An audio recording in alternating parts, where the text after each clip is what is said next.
20 જૂન આસપાસ સુરત અને વડોદરામાં ચોમાસાની થઈ શકે છે એન્ટ્રી। આજે અમદાવાદ સહિત દક્ષિણ ગુજરાત અને સૌરાષ્ટ્રમાં મધ્યમ વરસાદની આગાહી।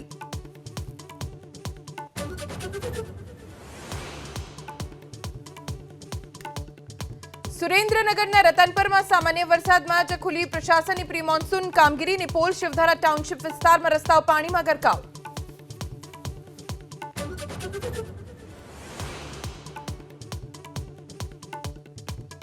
બેટ દ્વારકામાં ઉમટી ભક્તોની ભીડ। વહીવટી પ્રશાસન અને મંદિર સમિતિના મેનેજમેન્ટના અભાવે હજારો ભક્તો કલાકો સુધી લાઈનમાં ઉભા રહેવા મજબૂર।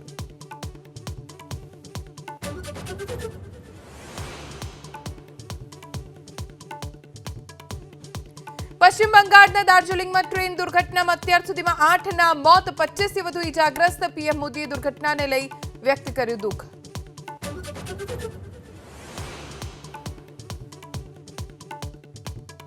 દિલ્હીમાં જળ સંકટ યથાવત। પાણીના ટેન્કરના સહારે લોકો મુકાયા મુશ્કેલીમાં। 52 સ્થળોએ ભાજપનું વિરોધ પ્રદર્શન।